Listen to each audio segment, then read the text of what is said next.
अगर आप कॉकरोचेस से डरते हैं तो फिर कोई शर्म की बात नहीं है, क्योंकि काफी ऐसे लोग भी हैं जो बड़े बड़े स्टंट्स करने से तो नहीं डरते हैं पर कॉकरोचेस से डरते हैं। मैं बात कर रहा हूँ एमसीयू की पहली female super hero black window की, नताशा रोमानॉफ, मतलब स्कारलेट जोहानसन की। यार सच सुना आपने, ऐसा नहीं है कि वो डरपोक है, क्योंकि अगर आप मार्वल की मूवीज देखते हैं तो फिर अगर आप age of Ultron, Avengers age of Ultron movie देखे हैं तो फिर वहां पे जो बाइक लेके जंप करने वाली सीन है वो उन्होंने खुद किया था, वो भी प्रोड्यूसर और डायरेक्टर की मना करने के बावजूद। रिस्क काफी ज्यादा था, प्रोफेशनल स्टंट्समैन भी थे और साथ ही में बॉडी डबल भी थे, वो भी 3-3, पर स्कारलेट ने वो स्टंट खुद किया, जबकि वो खुद प्रेग्नेंट भी थी उस टाइम पे। उनका कहना था कि जब तक वो खुद उस एड्रेनलिन को फील नहीं करेंगी तब तक वो उस कैरेक्टर को रियलिटी में ला ही नहीं पाएंगी। आप जरा सोच लो, 3-3 बॉडी डबल थी, उसके साथ फेस रिप्लेसमेंट टेक्नोलॉजी भी थी, फिर भी उन्हें वो स्टंट उस टाइम पे खुद करना था। सच में बैडएस एटीट्यूड।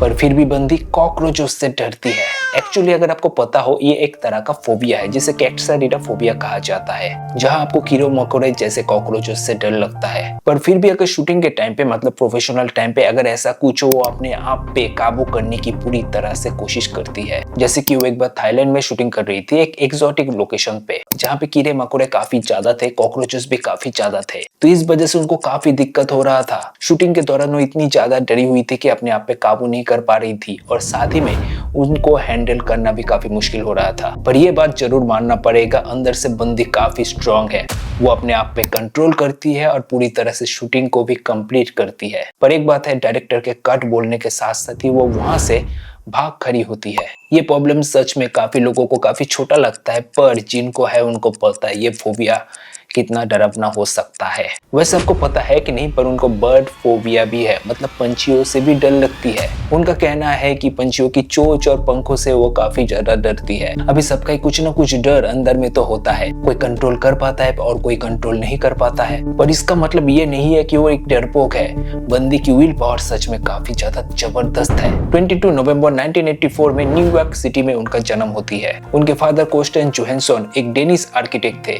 और उनके मदर एक फिल्म प्रोड्यूसर। और ये बात कहना गलत नहीं होगा कि अपने माँ के वजह से बचपन से उन्हें एक्टिंग की शौक भी थी और इसी वजह से काफी कम उम्र से ही वो ऑडिशन देना शुरू भी कर दी थी। और अगर देखा जाए तो मूवी में भी वो काफी कम उम्र में ही आ गई थी, सिर्फ 9 या 10 साल की उम्र में उनकी फर्स्ट मूवी आ चुकी थी जिसका नाम था नॉर्थ। पर बचपन से उनको अपने वॉइस की वजह से काफी कुछ सुननी पड़ी थी, क्योंकि उनके वॉइस लोगों को काफी अजीब लगता था, क्योंकि उतने छोटे से उम्र में उनके वॉइस काफी ज्यादा डीप और मैच्योर टाइप के थी, जो कि एक बच्चे के लिए काफी अजीब साउंड तो करती है। जो भी हो, 1988 में द हॉर्स विस्परर मूवी के बाद ही वो ज्यादा फोकस में आई, पर जल्दी ही वो अपने आप को एडल्ट रोल में ट्रांजिशन भी कर ली और इस वजह से लोग काफी ज्यादा अट्रैक्ट होने लगे उनके तरफ। जैसे कि 2003 की लॉस्ट इन ट्रांसलेशन मूवी में बिल मरी के साथ उनका मूवी एक कल्ट क्लासिक बन गई, जिसके लिए उन्हें BFTA अवार्ड भी मिला। फिर girl with Perl earning movie में वो ये प्रूव कर देती है कि उनके पास सिर्फ एक प्रीटी फेस नहीं है, बल्कि उनकी एक्टिंग स्किल भी काफी जबरदस्त है।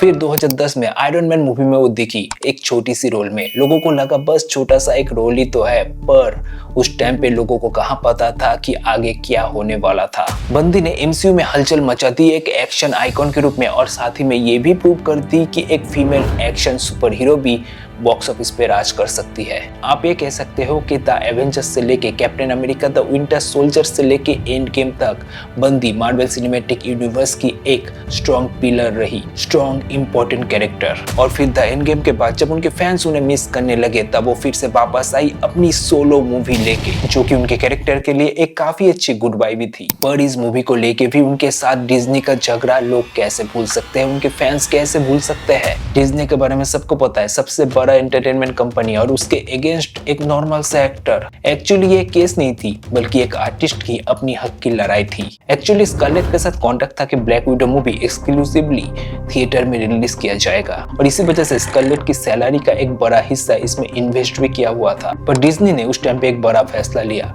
थिएटर के साथ साथ अपने प्लेटफॉर्म डिज्नी प्लस में भी इसे रिलीज कर दिया एक ही साथ में। आप यहाँ पे सोच लो, अगर घर बैठे ही आपको ऐसा मूवी देखने को मिल रहा है तो फिर थिएटर में ज्यादा पैसा खर्चा करके कौन जाना चाहेगा। और कहा जाता है इसी वजह से स्कारलेट की काफी बड़ा नुकसान भी हुआ था। लड़ाई तो मुश्किल थी, पर साथ ही में हॉलीवुड के काफी सारे स्टार, काफी सारे एक्टर्स भी उनके सपोर्ट में आ गए थे, जैसे कि एलिजाबेथ ओल्सन जो स्कारलेट विच बनी थी। और आखिरकार केस का फैसला आया, 2021 में सेटलमेंट हुआ और कहा जाता है कि स्कारलेट को डिज्नी ने $40 मिलियन एक्स्ट्रा पे किया। सच में यहाँ पे स्कारलेट ने दिखा दिया था कि भैया सामने कोई भी हो, कितना बड़ा आदमी क्यों ना हो, अगर बात सेल्फ रिस्पेक्ट की हो तो फिर उसके अगेंस्ट खड़ा होना तो बनता है। अभी के टाइम की बात करें तो स्कारलेट काफी ज्यादा सक्सेसफुल तो है, पर बचपन की बात करें तो उनकी फैमिली एक टाइम पे काफी ज्यादा स्ट्रगल भी कर रही थी। उन्होंने एक इंटरव्यू में कहा था कि एक टाइम ऐसा था कि जब उनकी फैमिली वेलफेयर यानी सरकारी मदद और फूड स्टैम्प्स पे गुजारा करती थी। उन्हें 4 भाई बहन थे, इसी वजह से रिसोर्सेज भी काफी कम थी, पर सपने काफी बड़े थे। कहा जाता है कि बचपन से वो काफी ज्यादा मेहनती भी थी, दिन में स्कूल करती थी और शाम में हर जगह पे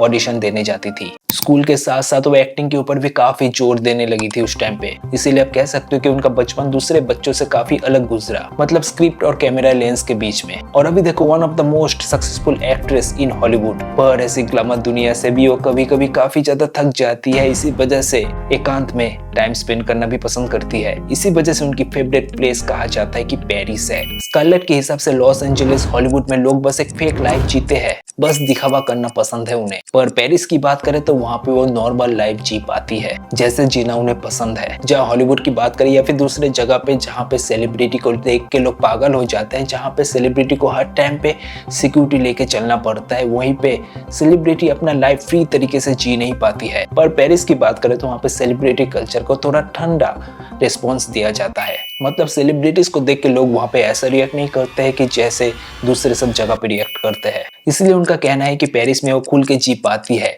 जहां तहां मर्जी जा पाती है, कोई सिक्योरिटी गार्ड नहीं, कोई नहीं, बस वो अकेली घूम पाती है, कैफे में घंटों तक बैठी रह पाती है। उनका कहना यह है कि पेरिस में लोग बस उन्हें एक नेबर की तरह ही देखती है और उनके लिए यही बात अच्छी है, क्योंकि तभी वो जहां तहां जा पाती है, खुल के जी पाती है। वैसे कि आपको पता है 2016 में उन्होंने पेरिस में एक अपना पॉपकॉर्न शॉप खोला था जिसका नाम है यामी पॉप, और शॉप के ओपनिंग में वो खुद खड़ी हुई थी और लोगों को पॉपकॉर्न सर्व कर रही थी। पेरिस में ही उनकी मुलाकात रोमैन डोरियक से हुई थी। उसके बाद दोनों के बीच प्यार हुआ, शादी भी हुई, पर शादी टिकी नहीं, डिवोर्स पे जाके रुकी। पर पेरिस स्कारलेट को एक अलग तरह से फील करवाती है। तो स्कारलेट जोहानसन की लाइफ से काफी कुछ सीखने की बात तो है। एक स्ट्रॉन्ग पर्सनैलिटी के एक बेस्ट एग्जांपल है वो। अपने वीकनेस को कैसे अपना ट्रेडमार्क बनाना चाहिए वो अच्छे से जानती है। एक टाइम पे अपने वॉइस के लिए काफी कुछ सुनना पड़ा था उन्हें, पर बाद में उसी वॉइस के फैन बन गए सभी लोग। साथ ही में ये भी सीखने को मिलता है कि अगर अपने ड्रीम को अचीव करना हो तो फिर कभी भी पीछे मत हटो। उसके लिए अगर बड़ा फैसला लेना पड़े तो लो।